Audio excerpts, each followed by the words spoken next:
자, 문제를 좀 볼까요? 465쪽의 문제를 좀 보십시오. 465쪽의 문제가 가격 재원칙에 관한 설명으로 틀린 것은 1번의 부동산 가격의 원칙은 부동산의 가격이 어떻게 형성되고 유지되는지 그 법칙성을 찾아내어 평가 활동의 지침으로 삼으려는 행동 기준이다. 맞죠? 감정평가사들이 평가할 때 지침으로 삼는 겁니다.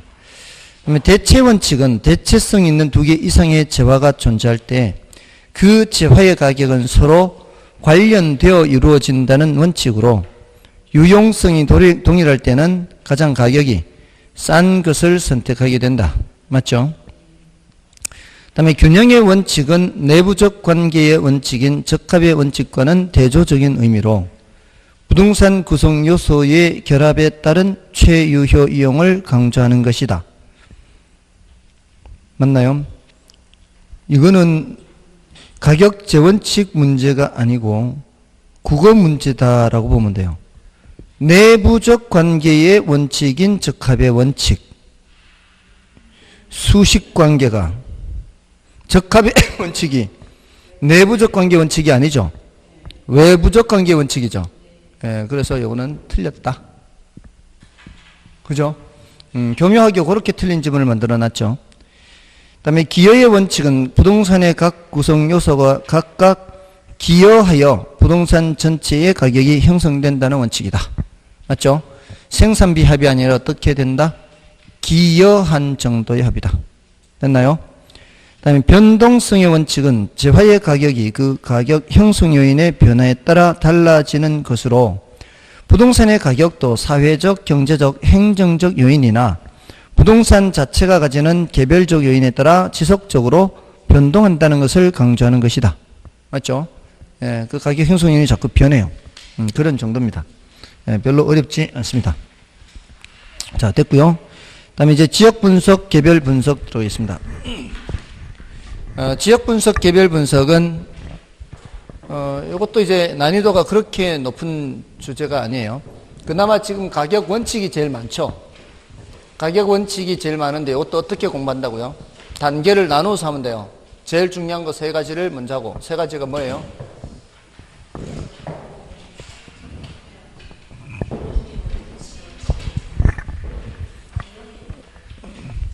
제일 위에 균형의 원칙과 적합의 원칙과 맨 아래 변동의 원칙.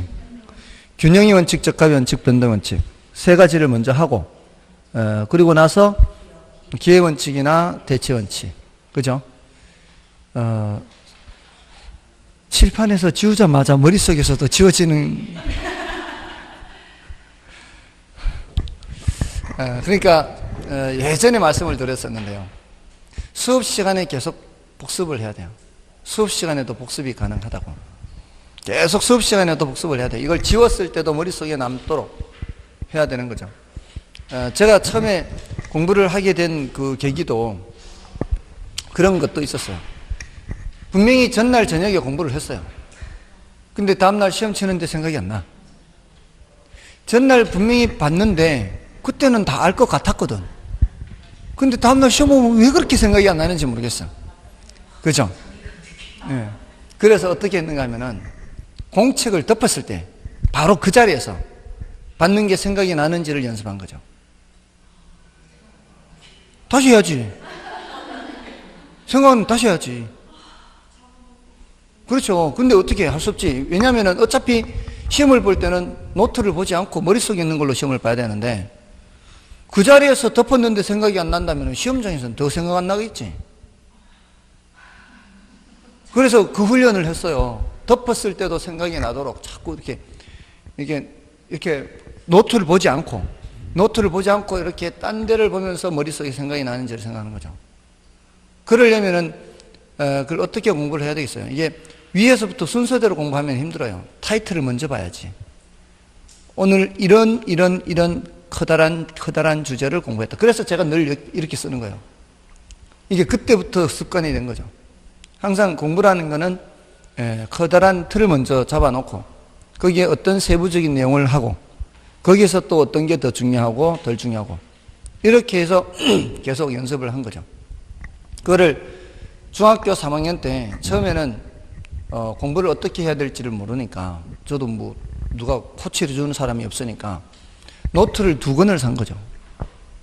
노트를 2권을 사서 한 권은 학교에서 쓰는 노트, 한 권은 집에 와서 다시 옮겨 적는 노트.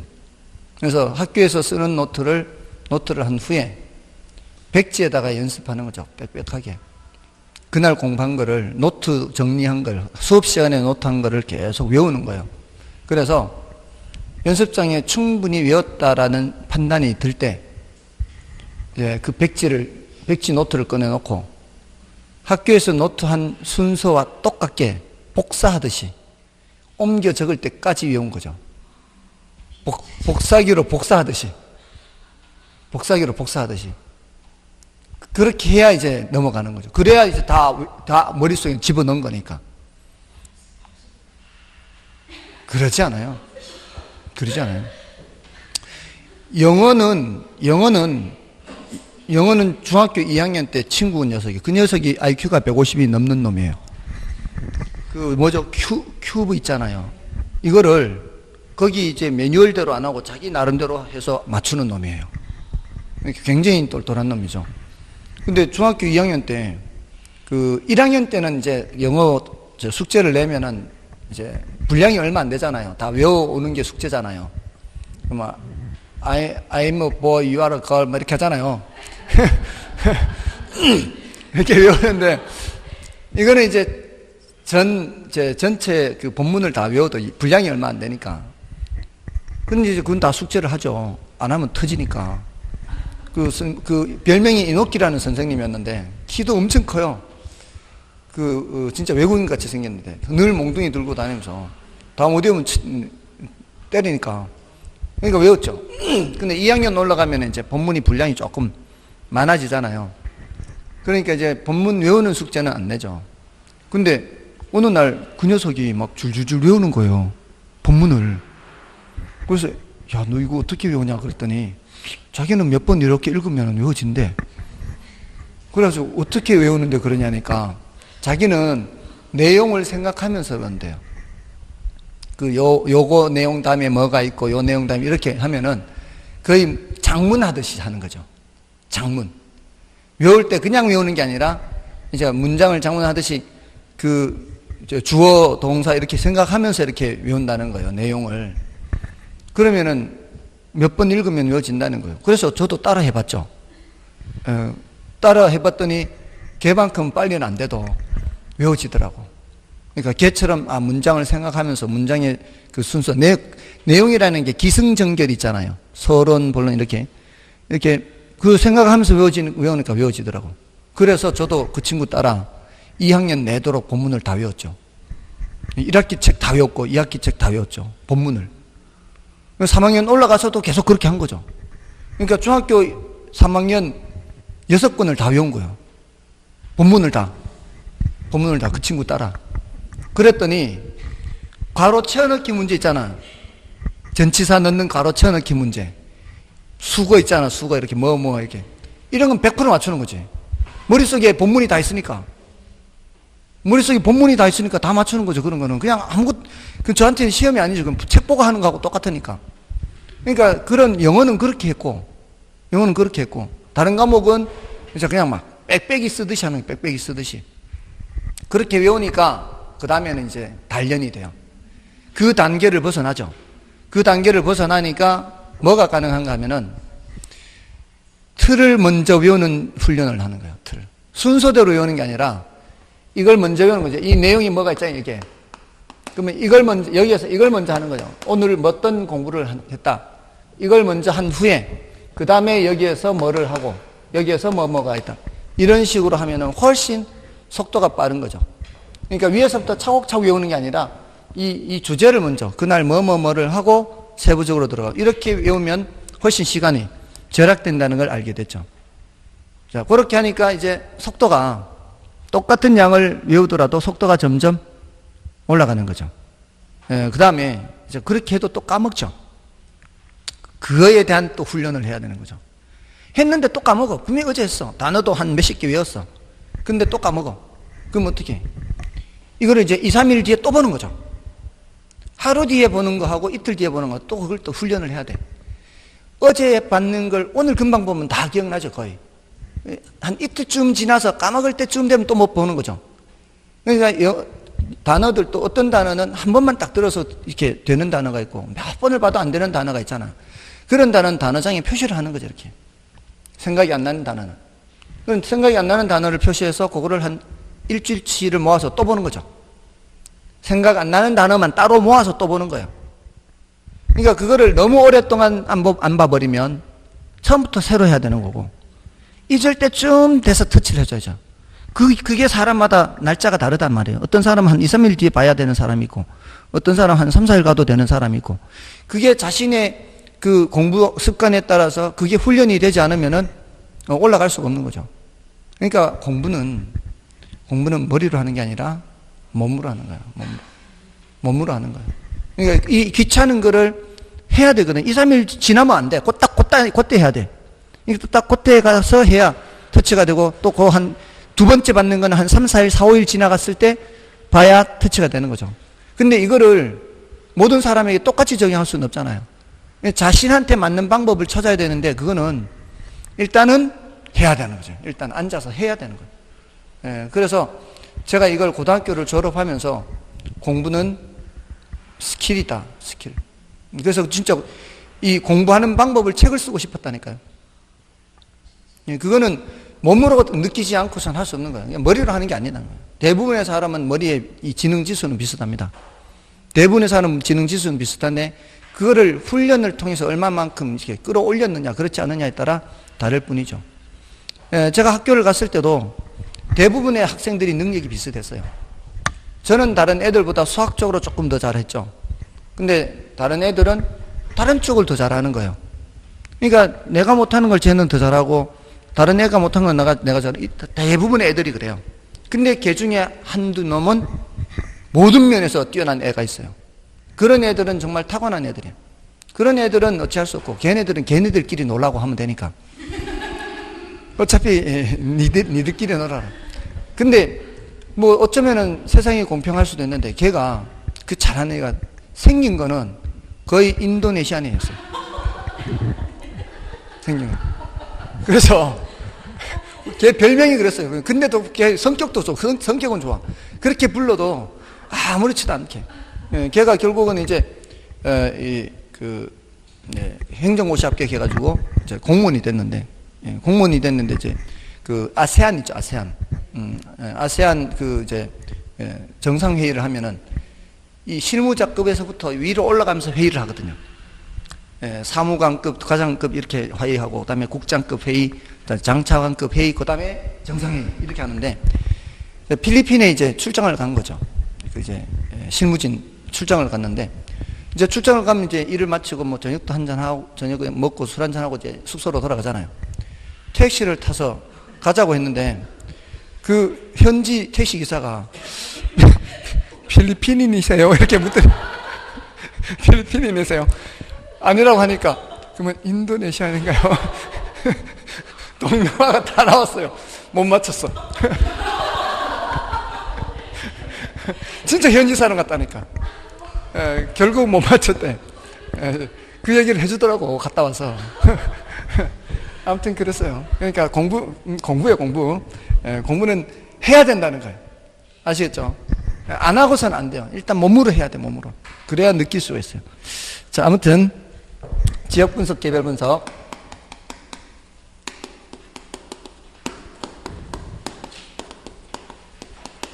자, 이 지역 분석이라고 하는 거는 그 지역이 어떤 지역인지를 보는 거거든요. 근데 그 지역이 어떤 지역인지 볼 때 그게 바로 용도입니다. 용도. 주거 지역이냐, 상업 지역이냐, 공업 지역. 이 용도적 지역을 보는 거예요. 근데 그게 부동산이기 때문에 하는 거거든요. 동산이면은 지역 분석, 그 물건을 파는 지역이 어떤 지역인지 안 보잖아요. 동산이면 어디든 굴러다니는 놈이니까 여기서, 이 지역에서 파는 물건이든 저 지역에서 파는 물건은 같은 물건이에요. 근데 이거는 뭐예요? 지역에 따라 접근성이나 쾌적성, 편리성 이런 것들이 다 달라질 수 있죠. 바로 부동성 때문에, 부동성. 동산에서는 요거 안 하잖아요. 동산은 이동이 가능하니까. 근데 이제 개별 분석은 개별성 때문이죠. 각각의 물건마다 다르기 때문에 개별 분석을 하는 겁니다. 근데 이제 지역 분석을 할 때 방금 제가 용도를 본다 그랬는데, 물론 공법상의 용도 지역도 있어요. 공법상의 용도 지역도 있지만 반드시 일치하는 개념은 아니에요. 이게 특히나 준주거 지역이 대표적인데요. 준주거 지역은 상업용과 주거용이 혼재되어 있잖아요. 근데 경우에 따라 이게 시간의 흐름에 따라서 상업용이 더 많을 수도 있거든요. 경우에 따라. 그러면은 실제로는 상업지역이라고 판정할 수도 있어요. 감정평가사 입장에서는, 평가하는 입장에서는. 그러니까 이 공법상의 용도적 지역과 일치하는 개념은 아니기 때문에 그 지역의 용도적 지역을 보는 거예요. 용도. 공법상 용도 지역과 일치하는 개념은 아니에요. 그게 다 관련은 되겠죠, 당연히. 자, 그러면은 그 지역의 용도를 판정할 때 뭘 판정하느냐 하면은 가장 많이 사용되는 용도를 봐야 되겠죠. 가장 흔히 사용되는 용도. 그 가장 흔히 사용되는 용도가 바로 표준적 이용이라 그래요. 표준적 이용이 단독주택이다. 그럼 뭔 소리예요? 그 지역은 단독주택으로 사용하는 부동산이 가장 많다는 거죠. 그 지역은. 그런 주거지역이란 얘기예요. 그러면은 그 지역은 단독주택으로 사용하는 부동산이 제일 많은 지역이면 모든 부동산이 다 단독주택으로 사용되나요? 그건 아니잖아요. 대부분은 단독주택이겠지만 어떤 부동산은 단독주택이 아닌 용도로 사용하는 것이 가장 잘 이용하는 것일 수도 있잖아요. 그러니까 개별 분석 입장에서는 그 부동산의 최유효 이용을 보는 거예요. 얘가 같을 수도 있겠죠. 이렇게 여기도 단독주택, 여기 단독. 보통은 같겠죠. 왜냐하면 단독주택 지역이니까 단독주택으로 사용하는 게 가장 잘 사용하는 거잖아요. 근데 단독주택 지역에 점포가 있을 수도 있잖아요. 그러니까 이게 반드시 일치한다는 보장은 없기 때문에 따로 봐야 되는 거지. 각 개별 부동산 입장에서는 가장 잘 이용하는 게 뭔지를 보는 거예요. 이게 이제 개별 분석이거든요. 그러면 이제 지역 분석은 그 지역을 보는 거예요. 이렇게 그 지역을 보면은 그 지역의 가격 수준을 본다 그래요. 그 지역 가격 수준은 싸게는 얼마에서부터 비싸게는 얼마까지 이런 범위를 보는 거거든요. 근데 요거는 각 개별 부동산을 봐서 그 개별 부동산의 가격을 보는 거, 가격 수준을 보느냐, 가격을 보느냐. 요거는 이제 구체적인 가격을 보는 거죠. 자, 그래서 우리 시험에 출제할 때 이렇게 이제 엇갈려 질문을 해. 이렇게. 그러니까 지역 분석은 최유용 판정하고 개별 분석은 표준적 이용 판정한다. 이러면 틀린 거죠. 이게 가장 흔히 질문할 수 있는 거예요. 그러니까 별로 난이도가 높지 않죠. 이런 거 틀리면 안 되는 거예요. 근데 대신에 너무 섣불리는 보지 마세요. 지역 분석은 최유효 이용을 판정한다. 그러면 틀리는 거지만 지역 분석은 최유효 이용의 판정 방향을 제시한다. 그러면은 맞는 말이거든. 아시겠죠? 그런 걸 조심해야 돼요. 너무 섣불리 보지 마시고. 지역 분석은 최유효 이용을 판정한다 그러면은 틀린 거지만 지역 분석을 통해 최유효 이용 판정 방향을 제시한다 그러면 맞는 말이에요. 그런 거 조심해야 된다고. 우리 그 도시 기본 계획은 장기적인 계획으로서 발전 방향을 제시한다 그러잖아요. 그 구체적인 집행 계획이 도시 관리 계획이잖아요. 근데 좀 이 그런 것처럼 최유용 판정 방향은 제시할 수 있는 거예요. 그러니까 뭐가 선행 분석이에요? 이게 선행 분석이고 이게 후행 분석이 되는 거죠. 이것도 질문했어요. 지역 분석을 나중에 하고 개별 분석을 먼저 한다. 이러면 틀리는 거예요. 그런 것도 다 질문했어요. 그 다음에 이게 전체 분석이라면 여기가 부분 분석이 되는 거고, 이게 거시 분석이면 이제 미시 분석이 되는 거고. 됐나요? 그리고 여기가 적합의 원칙과 관련된다면 이쪽은 균형의 원칙과 관련되고, 여기가 경제적 감가와 관련된다면 이쪽은 기능적 감가와 관련되고, 뭐 이렇게 얘기를 할 수가 있습니다. 그러니까 이 비교하는 거니까 결코 안 어렵죠. 이런 주제가 하나가 있고요. 그 다음에 지역 분석 대상이에요.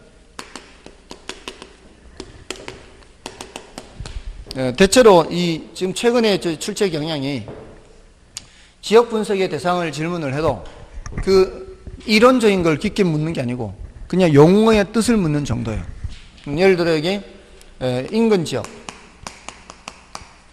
인근 지역의 뜻, 유사 지역의 뜻, 동일 수권의 뜻, 요 정도 보는 거, 요 정도. 깊게 안 물어요. 그럼 인근 지역이 뭐냐? 인근 지역은 대상 부동산이 속한 지역, 이게 가장 키포인트예요. 평가의 대상이 되는 물건을 대상 부동산이라 그래요. 평가의 대상이 되는 물건을 대상 부동산. 이렇게. 대상 부동산이 속한 지역이 뭐다? 인근 지역이다.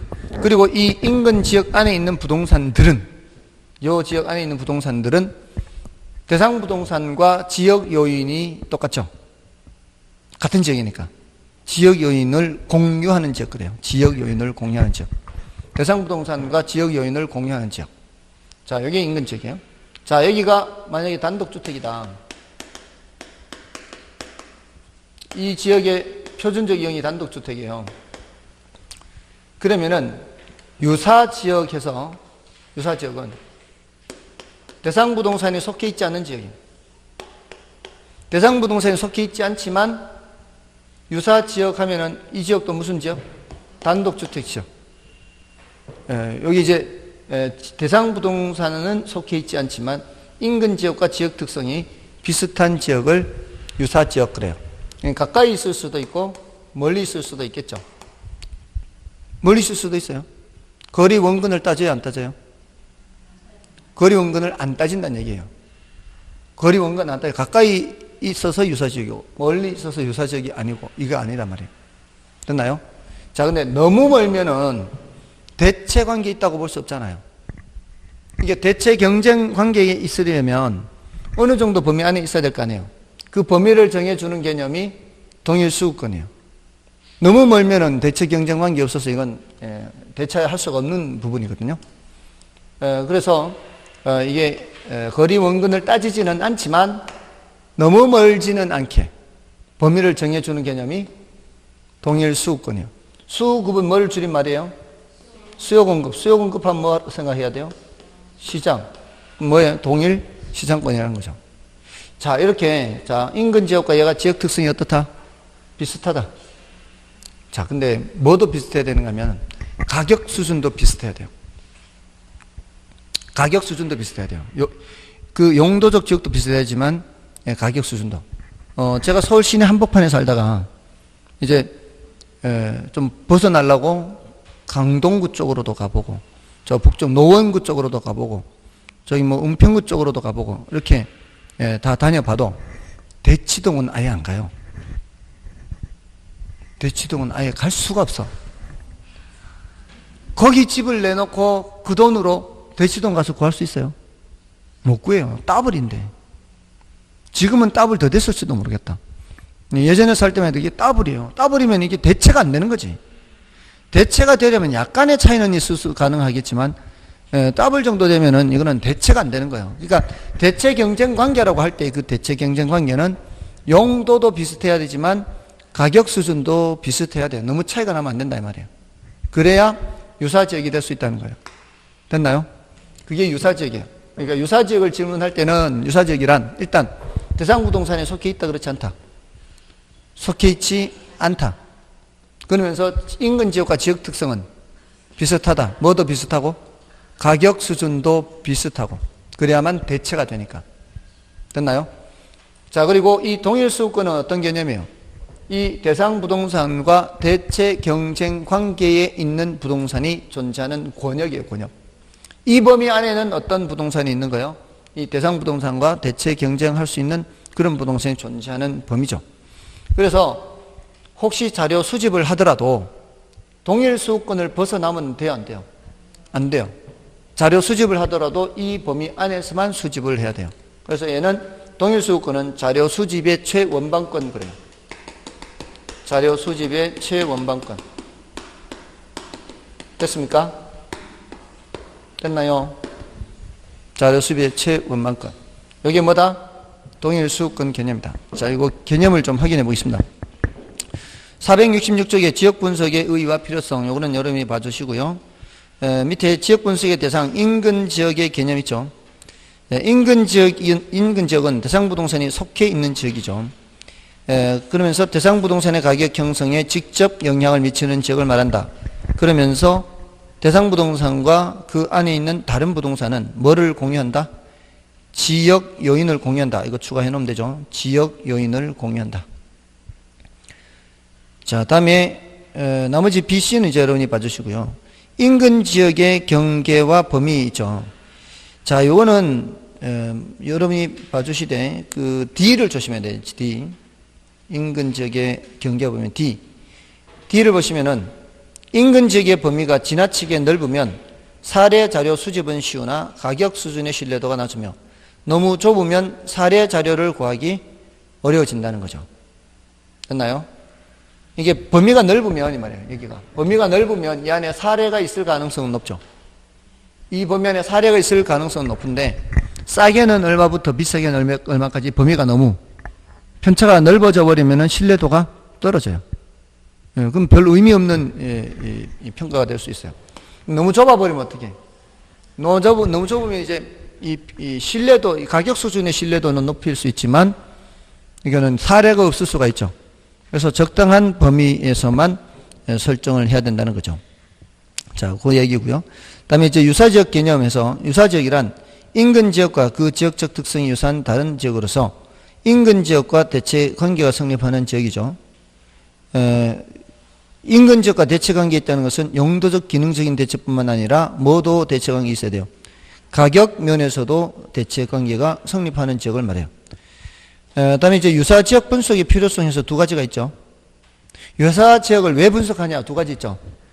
첫째, 우리가 사례를 수집할 때, 이 B를 먼저 보는 거예요. B. 사례를 수집할 때 유사 지역을 분석하는 것은 인근 지역 내 사례 자료가 없는 경우에는 유사 지역의 사례 자료를 통하여 감정평가의 정확도를 높일 수 있다는 점에서 중요한 의미를 갖는다. 그러니까 사례가 인근 지역에 없으면 어디까지 가야 돼요? 유사 지역까지 가야 되겠죠. 그러니까 유사 지역을 분석해야 돼요. 또 인근 지역에서 설령 사례를 구한다 할지라도 인근 지역의 지역 특성을 보다 명백히 파악하기 위해서 유사 지역을 분석해요. 여러분들 옷을 사더라도 이 옷하고 저 옷하고 이렇게 비교를 해보면 얘를 더 잘 알잖아요. 그러니까 인근 지역의 지역 특성을 파악하기 위해서 인근 지역만 보는 게 아니라 유사 지역하고 함께 보는 거죠. 그러면은 인근 지역을 좀 더 자세히 알 수 있으니까, 더 분명히 알 수 있으니까. 됐나요? 그게 A예요. A. 그래서 A, B 그렇게 두 가지입니다. 다음에 동일수급권은 의의를 보시면요. 동일수급권이란 대상 부동산과 대체 경쟁 관계가 성립하고 그 가격 형성에 있어서 상호 영향을 미치는 부동산이 존재하는 권역으로서 인근 지역과 유사 지역 및 기타 용도 지역을 포함하는 개념. 그게 바로 동일수급권이죠. 자, 이렇게 보시고요. 동일수급권은 감정평가 시 사례 자료 수집의 최원방권이다. 뭐 이것도 함께 알아두시면 되겠죠. 밑에 구체적으로 용도 지역별 동일수급권 판정은 일단 중요도는 좀 낮으니까요. 지금 10분의 0이에요. 10분의 0. 그래서 이건 나중에 한 번 정도 더 말씀을 드릴 기회가 있을 겁니다. 넘어가셔서 개별 분석, 요거는 아까 그 비교표 있죠. 비교표를 보시면 되겠습니다. 오른쪽 페이지에 예제를 볼까요? 감정평가 과정상 지역 분석과 개별 분석에 관한 설명으로 틀린 것은 1번의 지역 분석을 통해 해당 지역 내 부동산의 표준적 이용과 가격 수준을 파악할 수 있다. 지역 분석에서 판단하는 것은 표준적 이용, 가격 수준 맞죠? 그 다음에 지역 분석에 있어서 중요한 대상은 인근 지역, 유사 지역 및 동일 수급권이다. 맞죠? 그 다음에 대상 부동산의 최유효 이용을 판정하기 위해 개별 분석이 필요하다. 맞고요. 지역 분석보다 개별 분석을 먼저 실시하는 것이 일반적이다. 틀렸잖아요. 이게 지역 분석을 먼저 실시하죠. 그 다음에 지역 분석은 대상 지역에 대한 거시적 분석, 개별 분석은 대상 부동산에 대한 미시적 분석. 별로 어렵지 않죠. 여기서 출제되면 별로 어렵지 않습니다. 아무튼 그렇고요. 자, 오늘 그 감정평가 3방식 용어 정도는 이제 체크하고 마치겠습니다. 그 3방식 용어를 다 익히고 오셔야 되거든요. 다음 주에. 지난번에 숙제도 냈었죠. 3방식 용어, 원가 방식, 비교 방식, 수익 방식 했잖아요. 그 용어를 집에 가서 다시 익히셔서 오셔야 돼요. 지금까지 최근의 출제 경향이 이 3방식은 이론 문제는 아주 쉬워요. 용어의 뜻만 알면 돼. 그러니까 깊이 있는 이론을 물은 적이 없어요. 용어만 알면 맞출 수 있어요. 근데 문제는 계산 문제예요. 계산 문제가 많이 출제됐어요. 3방식에서는. 근데 그 계산 문제가 어려운 것도 있고 쉬운 것도 있고 이렇게 되니까 이제 어려운지 쉬운지는 어떻게 알 수 있을까요? 연습해야 알지, 연습. 그러니까 연습 안 해보면 알 수 없어요. 이게 나는 계산 문제를 나는 안 풀겠다 이렇게 생각하는 사람들은 아예 안 풀어버리면 이게 쉬운 문제인지 어려운 문제인지 알 수 없잖아요. 그러니까 자기가 계산 문제를 잘 못해도 좀 이렇게 풀어봐야 돼. 그래야 이거 어렵네 해서 이런 거 패스 이렇게 이제 판단을 할 수가 있다고요. 예, 아무튼 이 3방식에 원가 방식이 있고요. 또 뭐가 있죠? 비교 방식이 있고요. 용어만 좀 체크하겠습니다. 수익 방식 이렇게 있죠. 각각 가격 구하는 방법, 임대료 구하는 방법이 있죠. 원가 방식은 비용성의 원리에 근거한다 그러죠. 이걸 물건을 만드는 데 투입하는 비용이 얼마나 들어가는지 보는 거고, 이거는 시장성의 원리에 근거한다. 이거는 수익성의 원리에 근거한다. 이렇게 얘기하죠. 원가 방식으로 가격 구하는 방법을 원가법, 여기는 적산법, 비교 방식으로 가격 구하는 방법을 거래 사례 비교법, 비교 방식으로 임대료 구하는 방법을 임대 사례 비교법, 수익 방식으로 가격 구하는 방법을 수익 환원법, 수익 방식으로 임대료 구하는 방법을 수익 분석법 이렇게 하죠. 수익 환원법 이렇게. 환원법. 자, 원가법으로 구한 시산가액을 적산가액하고요. 적산법으로 구한 시산임료를 적산임료. 거래사례 비교법으로 구한 시산가액을 비준, 비교 사례를 기준한 가액이다 이 뜻이죠. 임대사례 비교법으로 구한 시산임료를 비준임료. 네, 여기는 수익가액, 여기는 수익임료. 자, 이렇게 용어를 이제 익혀두시고요. 다만 우리나라에서 비교 방식으로 공시지가 기준법이 있다는 거죠. 요거는 이제 법령상 별도로 따로 이제 정하고 있고요. 이론적으로는 이렇게 얘기하고 있는데, 다만 우리나라에서는 법적으로 공시지가 기준법도 어디에 들어간다? 비교 방식에 들어간다. 이렇게. 자, 이 용어들을 익혀야 되죠. 이게 이런 식으로 다 출제가 됐다고. 이거 괄호 채워넣기. 괄호 채워넣기 같은 게 다 출제가 됐단 말이에요. 이런 게. 이렇게. 이런 정도는 맞춰야 될 거 아니에요. 그러니까 용어를 물었을 때 그 뜻 정도는 대답을 할 수가 있어야 되겠죠. 됐나요?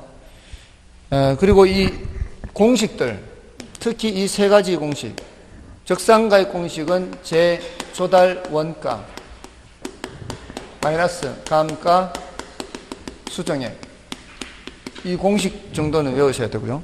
비중가액은 사례 가격에다가 곱하기 사정 보정, 시점 수정, 지역 요인 비교, 개별 요인 비교, 면적 비교, 뭐 이 정도 사시지계죠, 사시지계. 사례 가격에 사시지계 수정해서 경우에 따라 면적 비교해서 계산하는 것. 수익가액은 순수익 나누기 환원율 이렇게 해서 계산한다는 것. 공식 정도 기억해야죠. 이제 요걸 기초가액 곱하기 기대율 더하기 필요 재경비. 이 용어들을 익혀두시면, 공식을 익혀두시면 적산임료를 설명할 때, 적산법을 설명할 때, 적산법이란 대상 물건의 기초가액의 기대이율을 곱하여 계산한 순수익에 이 대상 물건을 계속하여 임대하는 데 필요한 경비를 다요. 이렇게 이 공식을 말로 풀어서 쓴 게 적산법을 설명하는 거거든요. 그러니까 공식을 알면은 용어의 뜻을 알기가 훨씬 유리합니다. 그러니까 이 정도는 기억하시고요. 숙제입니다. 적산가액이 8억이고요. 비중가액이 9억이고 수익가액이 10억이면 이 8억, 9억, 10억 하는 거를 뭐라고 해요? 시산가액이라고 하죠. 임료는 시산임료라고 그래요. 이 시산가액 또는 시산임료는 감정평가액을 결정한 상태에 아직 결정하기 전 상태예요. 결정하기 전 상태를 시산이라고 하는 거예요. 시험삼아 계산했다 이런 의미예요. 자, 그러면은 각각의 이 시산가액이 서로 다르면 우리 감정평가액을 결정할 때는 몇 개로 표시를 해야 돼요? 오직 하나로 표시해야 될 거 아니에요. 금액을 결정해서 표시할 때는 몇 개로 표시? 하나로 표시해야 돼요. 그럼 어떻게 해야 될까요? 이거를 뭐라고 하느냐? 시산가액 조정이라고 그래요. 여기에 대해서 알아두셔야 되죠. 현실적으로 이 시산가액이 같겠어요? 다르겠어요? 다르잖아요. 현실적으로 지금. 이게 이 방법으로 계산한 거하고 이 방법으로 계산한 거하고 이 방법으로 계산한 게 똑같다는 보장이 없다고요. 똑같다는 보장이 없으니까 우리가 금액을 나타낼 때는 한 개로 나타내면 안 되잖아요. 가격은. 여러 개로 나타내는 게 아니라 몇 개로 나타내? 한 개로 나타내, 한 개로. 가액으로 표시할 때 몇 개로? 한 개로. 그러면 쟤네들을 조정해서 하나로 표시해야 된단 말이에요. 그럴 때 산술평균 하면 된다, 안 된다? 산술평균 하면 안 된단 말이에요. 일종의 가중평균. 이렇게 해야 돼요. 자, 그래서 요 시산가액 조정까지 하고 이제 마치겠습니다. 481쪽, 482쪽이 이제 용어들은 여러분이 보시고요. 483쪽이 이제 시산가액 조정을 보십시오. 시산가액 조정의 뜻을 보시죠. 뜻하고 시산가액 조정 방법을 보시면 돼요. 시산가액 조정이란 3방식을 적용하여 뜻입니다. 뜻. 적용하여 구한 시산가액을 상호 관련시켜 재검토함으로써 시산가액 상호 간의 격차를 축소시켜 감정평가액을 결정하는 것을 말합니다.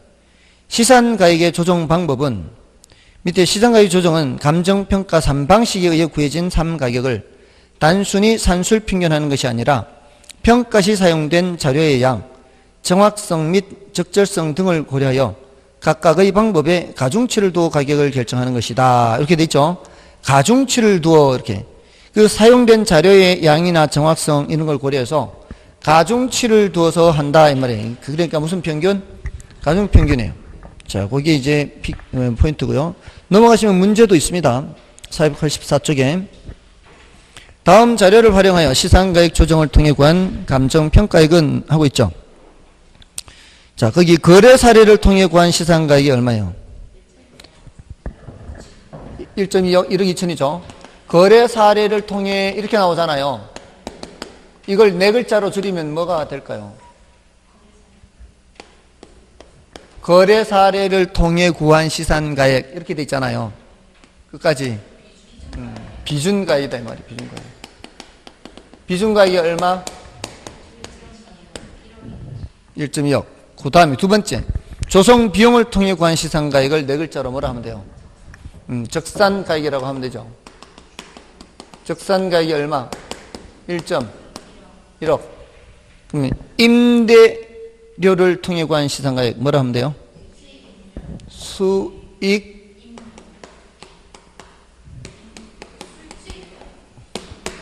임대료를 통해 구한 시산가액으로 돼 있잖아요. 시산임료가 아니고